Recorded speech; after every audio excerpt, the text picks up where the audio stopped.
बिस्मिल्लाहिर्रहमानिर्रहीम। अस्सलामुअलैकुम।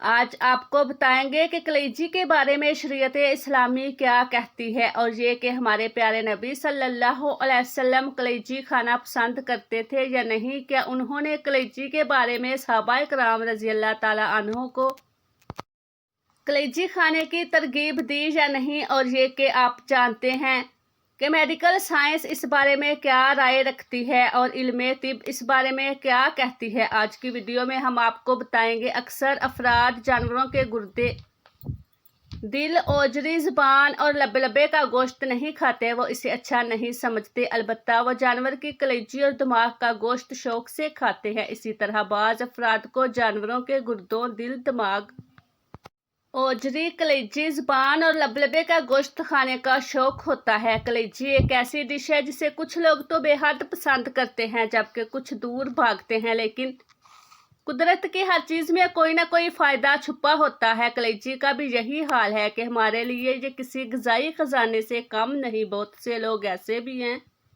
जो कलेजी खाने से मना करते हैं क्योंकि वो देर से हजम होती है और इसके बारे में ये ख्याल भी किया जाता है कि इसका इस्तेमाल जिस्म में टॉक्सिन को जमा करने का सबब बनता है। ये मानना दुरुस्त नहीं क्योंकि कलेजी में कई अहम ग़िज़ाई अज्जा मौजूद होते हैं जो जिस्म से इन टॉक्सिन्स को निकालने में मददगार साबित होते हैं। अगर किसी भी चीज़ को हद में और तरीके से इस्तेमाल किया जाए तो वो नुकसान नहीं पहुंचाती। कलेजी खून की कमी को बहुत अच्छे तरीके से पूरा करती है। हफ्ते में एक बार आप इसका इस्तेमाल आराम से कर सकते हैं।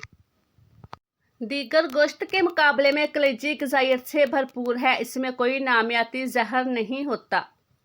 सच तो यह है कि कलेजी आपके जिस्म से टॉक्सिन को जमा करने के बजाय खारिज करती है। थकावट से लड़ने में इसकी तासीर बेहतरीन है। आप अपनी रोज़मर्रा की ग़िज़ा से 0.9 मिलीग्राम कॉपर हासिल करते हैं और आप अगर 3 ओनर कलेजी का इस्तेमाल करें तो आप 12 मिलीग्राम तक हासिल कर सकते हैं।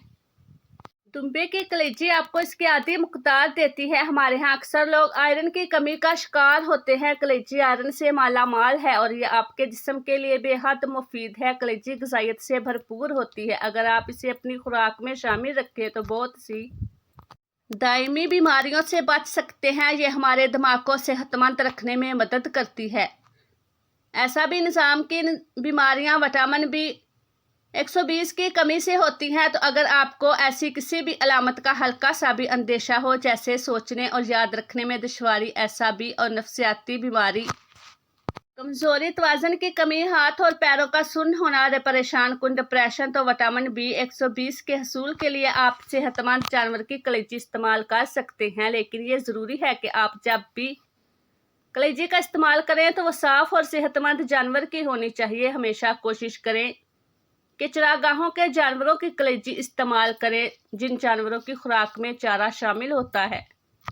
वो सेहत के लिए मुफीद साबित होते हैं। कलेजी के लिए ज़्यादा बेहतर है कि जब आप इसे ख़रीदें तो इसे इसी वक्त पका लें। ताज़ा कलेजी ज़्यादा मुफीद है। कलेजी को बहुत ज़्यादा मत पकाएं वरना वो सख्त और बेजायका हो जाती है। इसके साथ अगर लीमू का इस्तेमाल किया जाए तो ये आसानी हजम हो जाती है। रात में कलेजी खाने से गुरेज करें। कलेजी की फायदत का अंदाज़ा आप इसमें मौजूद ग़िज़ाई अज्जा से बखूबी लगा सकते हैं। इस बारे में माहिरीन सेहत का कहना है कि जानवरों की टांगों, पट्ठों, कमर और पीठ के गोश्त की निस्बत कलेजी ज़्यादा सेहतमंद साबित होती है और ये इंसानी जिस्म को मजबूत और सेहतमंद बनाने में इंतहाई सूदमंद साबित होती है। आप जानते हैं कि भेड़, बकरी, गाय, भैंस और दीगर दूध देने वाले जानवरों में समेत मुर्गी और बत्तख जैसे परिंदों से हासिल करदा कलेजी गुर्दों, दिल, दिमाग और नफसानी जिस्म को मजबूत बनाती है। कलेजी, ओजरी, गुर्दों, दिल और दिमाग का गोश्त जहां एक तरफ हामिला खवातीन के लिए इंतहाई मुफीद है तो दूसरी तरफ बच्चे को दूध पिलाने वाली माओं के लिए भी इंतहाई मुफीद है। इससे बच्चे की सेहत पर भी अच्छा असर पड़ता है। इसमें सबसे अहम बात यह है कि इन तमाम अज़ा के गोश्त में कोलेस्ट्रॉल की मकदार ज़्यादा पाई जाती है, लेकिन ये नुकसानदार नहीं होती। माहिरीन सेहत का कहना है कि इंसानी जिगर, कलेजी और गुर्दे कोलेस्ट्रॉल पैदा करते हैं, लेकिन ये इस वक्त कोलेस्ट्रॉल पैदा करना बंद कर देते हैं जब आप कोई कोलेस्ट्रॉल की मकदार वाला खाना या फल खाते हैं और ये कि इन अज़ा का गोश्त खाने से कोलेस्ट्रॉल की सतह नहीं बढ़ती। 50 साल पहले बोस्टन में ڈاکٹر ولیم ورنے کے پاس اس مرض میں مبتلا ایک شخص آیا۔ اس نے اسے صرف کلیجی کھانے کی ہدایت کی۔ اس کے استعمال سے مریض چند ہفتوں میں صحت یاب ہو گیا۔ کلیجی میں موجود حیاتین آج کل مختلف کیمیاوی مرکبات کی شکل میں بھی دستیاب ہے۔ کلیجی میں جو حیاتین پائے جاتے ہیں ان پر ایک نظر ڈالیے، آپ کو اس کے فائدے بخش ہونے کا خود بخود احساس ہو جائے گا۔ انسانی صحت کے مختلف گوشواروں اور جائزوں سے پتہ چلتا ہے کہ لوگوں میں عام طور پر حیاتین الف کی کمی پائی جاتی ہے۔ یہ بنیادی حیاتی جسم کو مخصوص بیماریوں کے حملے سے بچانے کے لیے ضروری ہیں۔ تجربات سے ثابت ہوا کہ حیاتین الف مناسب مقدار میں استعمال کیے جائیں تو انسان کی عمر میں 10% اضافہ ہو جاتا ہے اور شباب کی قوت توانائی نسبتاً طویل عرصے تک برقرار رہتی ہے۔ عام گوشت میں یہ حیاتین بہت کم مقدار میں ہوتے ہیں۔ گاجر حیاتین الف رکھنے والی سبزیوں اور غذائیوں میں سر فہرست ہے، شمار کی جاتی ہے۔ اس کے 1 گرام حیاتی الف مقدار جارتاً 12,000 غذائی یونٹ ہے، لیکن کلیجی میں یہ مقدار 10 تا 40,000 غذائی یونٹ ہوتی ہے۔ انڈوں میں بہت زیادہ طاقت ہوتی ہے، لیکن کلیجی میں انڈوں سے بھی زیادہ طاقت ہوتی ہے۔ یہی حال حیاتین جیم کا ہے۔ ترش ٹھلوں میں ان حیاتین کا بڑا ذخیرہ ہوتا ہے۔ نارنگی ان میں سر فہرست ہے۔ عام گوشت میں یہ بالکل نہیں ہوتے، مگر کلیجی ایسی شے ہے جس میں قدرت نے نارنگی کی نسبت بھی 5 گنا زیادہ ہے۔ حیاتین ان کا استعمال جسمانی قوت مدافعت قائم رکھنے کے لیے ضروری ہے۔ عام گوشت میں اگرچہ یہ حیاتین موجود ہوتے ہیں، مگر کلیجی میں 15 گنا زیادہ پائے جاتے ہیں۔ میرے دوستو، اب علم طب اور میڈیکل سے تو آپ کو کلیجی کے فوائد معلوم ہو چکے ہوں گے، مگر اب ہم آپ کو حضور صلی اللہ علیہ وسلم کے ارشادات کی روشنی میں کلیجی کے بارے میں بتاتے ہیں کہ جس چیز میں اتنے زیادہ فوائد ہیں، کیا وہ حلال ہے یا نہیں؟ کیا ہمارے نبی کریم صلی اللہ علیہ وسلم کلیجی کا استعمال کیا کرتے تھے؟ ناظرین، ابن ماجہ کی حدیث میں کلیجی کے بارے میں یہ ارشاد گرامی ملتا ہے۔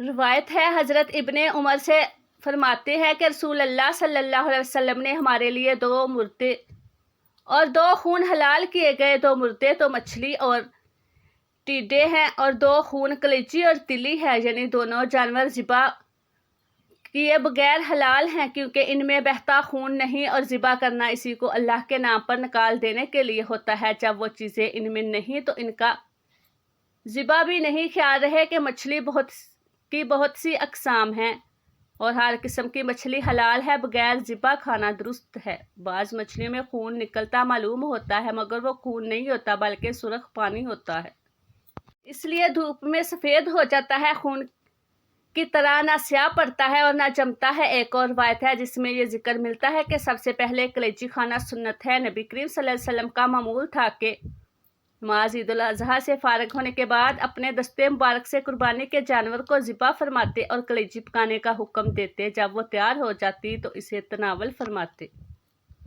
قربانی کرنے والوں کے لیے یہ سنت ہے کہ قربانی کے گوشت میں سب سے پہلے کلیجی کھائی جائے، کہ اس میں نبی پاک صلی اللہ علیہ وسلم سے مشابہت اور نیک عمل ہے، کیونکہ اہل جنت کو جنت میں سب سے پہلے اس مچھلی کی کلیجی کھلائی جائے گی جس پر زمین ٹھہری ہوئی ہے، تو اس لیے آپ کلیجی کا استعمال ضرور کیا کریں۔ اس کا کھانا سنت ہے اور میڈیکل کے لحاظ سے اس کا کھانا صحت کے لیے بہت زیادہ فائدہ مند ہے۔ اللہ تعالیٰ ہمیں دین کی مکمل سمجھ نصیب فرمائے۔ اللہ تعالیٰ ہمیں نیکی کی بات کو سننے، سمجھنے اور اس پر عمل کرنے کی توفیق عطا فرمائے۔ اور آخر میں اللہ تعالیٰ سے دعا ہے کہ اللہ تعالیٰ ہمارا خاتمہ ایمان پر فرمائے، آمین۔ السلام علیکم ورحمۃ اللہ وبرکاتہ۔